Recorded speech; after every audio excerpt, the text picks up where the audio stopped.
ঋণ পাইয়ে দেওয়ার নামে কমিশন নেওয়া, সরকারি সুযোগে পক্ষপাতিত্ব এবং রাজনৈতিক কর্মসূচিতে যোগ দেওয়ার চাপ, এমন একাধিক অভিযোগ তুলে সংঘের তত্ত্বরে তালা ঝুলিয়ে বিক্ষোভ দেখালেন বিভিন্ন মহিলা স্বনির্ভর গোষ্ঠীর সদস্যরা।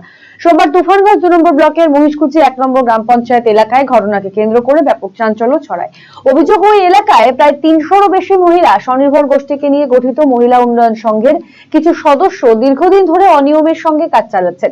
এদিন সংঘ কমিটি পরিবর্তনের দাবিতে বিডিও দপ্তরে লিখিত অভিযোগও জমা দেন বিক্ষোভকারীরা। পাশাপাশি তথ্য গোপনের অভিযোগ তুলে সংঘের এক নেত্রীর বাড়ির সামনেও বিক্ষোভ দেখানো হয়। স্বনির্ভর গোষ্ঠীর সভানেত্রী কল্যাণী বর্মনের দাবি, সরকারি নিয়ম অনুযায়ী ব্যাংক ঋণ নিতে সংঘের অনুমোদন প্রয়োজন হলেও সেই অনুমতি পেতে মোটা অঙ্কের টাকা কমিশন হিসাবে দিতে হতো।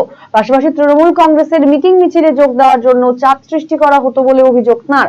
আর এক গোষ্ঠীর নেত্রী সুমিতা মোদক তিনি অভিযোগ করেন, পোল্ট্রি ফার্ম বা জৈব সার তৈরির মতো প্রকল্পে আসা সাবসিডি ঋণের সুবিধা সাধারণ সদস্যদের না দিয়ে সংঘের কয়েকজন সদস্য নিজেদের মধ্যেই ভাগ করে নিতেন। সেই কারণেই বাধ্য হয়ে এদিন সংঘের দপ্তরে তালা ঝুলিয়ে আন্দোলনে নামতে হয়েছে বলে জানান তিনি।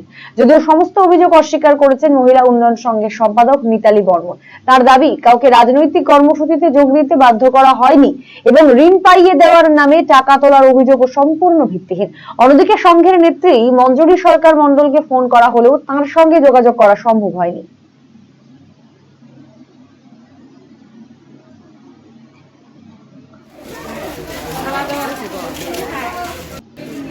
আমাদের তো দলে কোনো সুযোগ সুবিধা আমরা পেতাম না এত বছরের মধ্যে।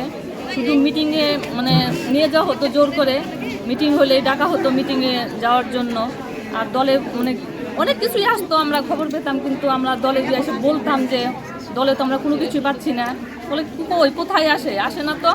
কিন্তু আমরা দেখতে পারতাম যে ওরা ভাগ করে নিয়ে নেয় ওদের ওইখানে। মুরগির বাচ্চা, হাঁসের বাচ্চা যেখানে থাকে সব ওরাই ভাগ করে নিয়ে নেয়।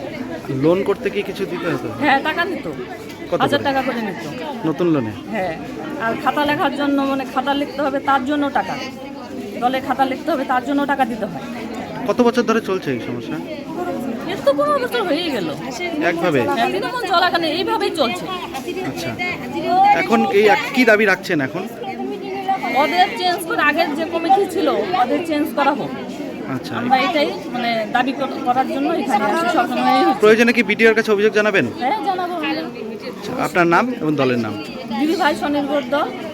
আমার নাম হচ্ছে ইতিনা। আমাদের প্রথমত অভিযোগ যে আমরা যে এতগুলো দলে সবাই আছি, আমাদের কাছ থেকে আমরা যে পরিমাণে আমরা লোন তুলব, সেই লোনের খাতাটা সই করার জন্য ওরা নির্দিষ্ট পরিমাণে কিছু টাকা নিত, না হলে ওরা খাতা লিখবে না বা সইটা করবে না। আচ্ছা, তাই আজকে আমরা সবাই মিলে সিদ্ধান্ত নিয়েছি এই টাকাটা তোলা ওদের চলবে না। তারপর এদের হিসাবটা আমাদের চাই। তারপর নতুন লোনের জন্য কি কিছু দিতে? হ্যাঁ, নতুন লোনটা যে করবো আমরা মোটামুটি ধরো 1 লাখ টাকা, সাপোজ 1 লাখ টাকা আমরা তুলছি, তার জন্য যে দলের থেকে যেরকম পাচ্ছে সেরকম টাকাটা ওরা নিচ্ছে।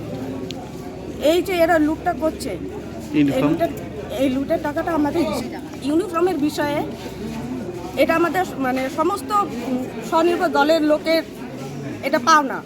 এরাই কাজ করবে, এরাই নিবে, কিন্তু যথাযথভাবে দেখছি আমরা এটা হচ্ছে না।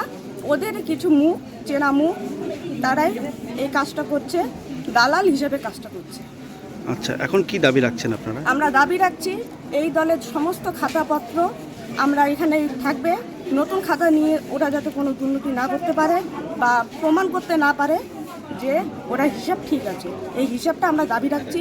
তাই আমরা আজকে এখানে তালা বন্ধ করে আমাদের যতদিন না এই হিসাবটা আমাদের মিল হচ্ছে, আমাদের এটা তালা থাকবে। এই কমিটিটা আমরা চেঞ্জ করার দাবি রাখছি। কত বছর ধরে চলছে এই কমিটি? 15 বছর। এক কমিটি রয়েছে, পরিবর্তন হয়নি? হ্যাঁ, না। আপনার নাম? আমি কল্যাণী বর্মন। আপনার দলের নাম? শ্রুতি, আমি দলনেত্রী।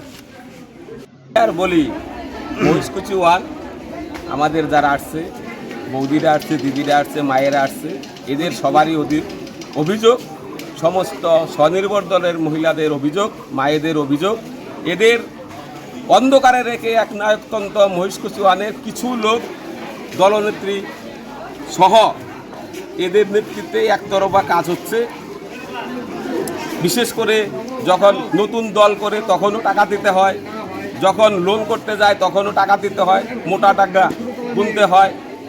বৎসরে স্কুলের যে ড্রেসগুলো আসে, আমাদের মহিষকুচি ওয়ানে 15টা প্রাইমারি স্কুল আছে, একটা হাই স্কুল আছে, অনেক ড্রেস লাগে। ড্রেসগুলা এদের অন্ধকারে রাইখা এরা 2-4 জনে মিলা কন্ট্রাক্টর ঠিকাদার আইনা এদের কাছে অর্ডার দিয়া লক্ষাধিক টাকা, কমপক্ষে 10 লক্ষ টাকা প্রতি বছর এই জায়গা থেকে কামাই করে। এই কাজগুলা স্বনির্ভর মহিলাদের দলের মাধ্যমে হওয়া উচিত, কিন্তু এদের সবাইকে অন্ধকারে রাখা এরা এক না চালাচ্ছে। তাই আজকে এদের আন্দোলন, এদের সঙ্গে আমাদের ডাকছে, আমরা আসছি। পাশে আর Eastern India's #1 boarding school, Himalayan International Residential School, Siliguri. Separate AC hostel for boys and girls. 126-acre lush green campus. World-class sporting facilities. Admission open for session 2026 to 27. Hurry up.